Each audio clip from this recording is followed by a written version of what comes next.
Hello everyone, good morning. This is Ranjitha from வாவ்மன் மனம். வாங்க, இன்றைக்கி நிறைய வேலை இருக்குது. அதில் ஃபஸ்ட்டு ஹார்வெஸ்டிங்லேருந்து ஸ்டார்ட் பண்ணலாம். ஸோ நம்ம வெண்டைக்காய் செடிக்கு ஒரு மெயின்டெனன்ஸ் நம்ம கொடுத்துருக்கோம். இதுக்கு முன்னாடி வீடியோ பார்த்தீங்கன்னா உங்களுக்கு தெரிஞ்சிருக்கும். ஸோ அதில் இருக்கிற ஒரு 5-6 வெண்டைக்காய் இருக்குது. அதை நம்ம இப்போ ஃபஸ்ட்டு பறிச்சுக்கலாம். ஸோ ஃப்யூச்சரில் நிறைய வெண்டைக்காய் நல்லா நமக்கு காய்க்கும் நம்ம எக்ஸ்பெக்ட் பண்ணலாம். ஸோ இதே மாதிரி ஒரு பிரச்சனை ஆகி ரொம்ப பெருசாகிறதுக்கப்புறம் ஃபாலோ பண்ணுறதுக்கு அப்பப்போ எல்லா மெயின்டெனன்ஸும் கொடுக்குறது ரொம்ப நல்லது. அதை நம்ம ஃப்யூச்சரில் ஃபாலோ பண்ணணும். நமக்கு ஒரு 5-6 வெண்டைக்காய் கிடச்சிருக்கு இன்றைக்கி. ஸோ அதை எடுத்துக்கிட்டு இங்கே ஒரு தக்காளி பழம் பழுத்திருக்கு. ஸோ அதையும் எடுத்துக்கலாம். செரி டொமேட்டோஸில் பழம் எதுவுமே இல்லை, ஃபுல்லாக காயாக இருக்குது. ஒரே ஒரு பழம் தான் இருக்குது. ஸோ அதையும் நம்ம எடுத்தாச்சு. இது இன்னும் கொஞ்சம் பழுக்கணும் செடியிலேயும். ஸோ அதை எடுத்துகிட்டு அதுக்கப்புறம் பார்த்திங்கன்னா அவரைக்காய். இந்த அவரைக்காய் செடியை போயிட்டு அவரைக்காய்களோடு சேர்த்து வைக்கணும். அதை நம்ம பண்ணணும் நெக்ஸ்ட்டு. ஸோ இதில் ஒரு 2 அவரைக்காய் கொஞ்சம் நல்லா பெருசாக வளர்ந்துருக்கு.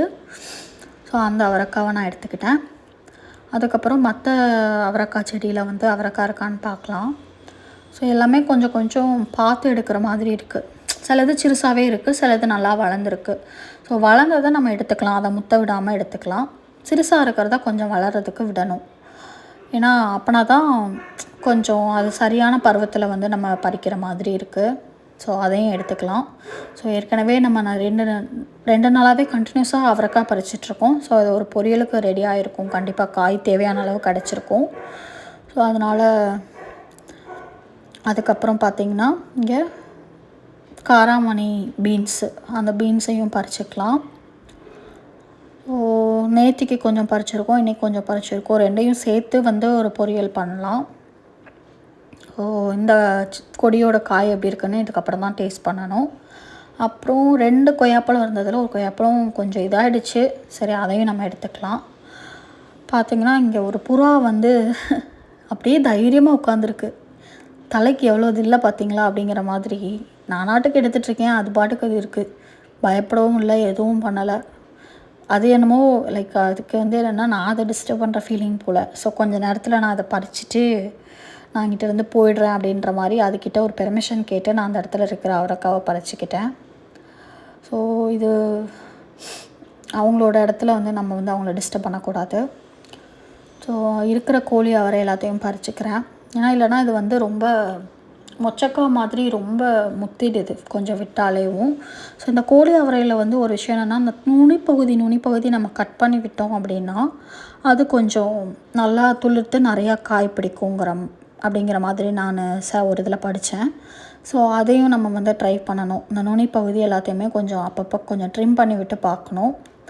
ஸோ இது ஒரே ஒரு கொடி தான் இருக்குது. ஸோ இதை நீ எவ்வளோ பத்திரமா பார்த்துக்க முடியுமோ அவ்வளோ பத்திரமா பார்த்துட்டு நிறையா காய் இதுலேருந்து எடுக்கணும் அப்படின்னு நினச்சிருக்கேன்.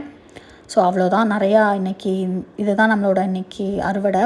ஸோ அது போக நான் வெண்டைக்காய் செடிக்கு நாற்று போடணும்னு நினச்சேன்ல. ஸோ இதில் ஒரு கிட்டத்தட்ட ஒரு 10-12 வெண்டைக்காய் விதை எடுத்திருக்கேன். இது நம்மளே சிவப்பு வெண்டையில் நம்ம எடுத்த விதையும் இதில் இருக்குது.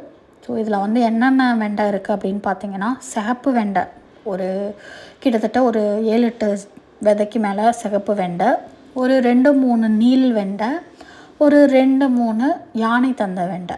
இதுதான் இந்த ஃபுல்லுமே வெண்டைக்காயில் போட்டிருக்கு. ஸோ பார்க்கலாம் இது எப்படி வளருது அப்படின்னு சொல்லிட்டு. ஸோ இதுக்கு ஃபுல் அண்ட் ஃபுல் கொக்கோ பீட்டில் மட்டும் போட்டிருக்கேன், மண் கலக்காமல். கொக்கோ பீட்டில் போட்டால் கொஞ்சம் சீக்கிரம் வளர்கிற மாதிரி எனக்கு ஒரு ஃபீலு. ஆனால் ஒரே ஒரு தடவை தான் நாற்று போட முடியும். மேற்கொண்டு அந்த நாற்றை பறிச்சுட்டு மறுபடியும் நம்ம அதில் போட்டோன்னா அதில் சத்துக்கள் கம்மியாயிருது, அடுத்த நாற்று முளைக்க மாட்டேங்குது. ஸோ அதனால் ஒரே ஒரு பேட்ச் மட்டும் போட்டுட்டு அந்த கொக்கோ பீட்டை நீங்கள் நார்மலாக க்ரோ பேக்ஸில் நீங்கள் போட்டிங்கன்னா போதும். ஸோ இதை ஃபாலோ பண்ணுங்கள். ஃப்யூச்சரில் எப்படி இதெல்லாம் வளருதுன்னு நம்ம பார்க்கலாம். இன்றைக்கி இந்த பதிவு உங்களுக்கு பிடிச்சிருந்தா வாவ்மன் மனமாக லைக் பண்ணுங்கள், ஷேர் பண்ணுங்கள், கமெண்ட் பண்ணுங்கள், கண்டிப்பாக சப்ஸ்கிரைப் பண்ணுங்கள். Happy gardening. தேங்க்யூ.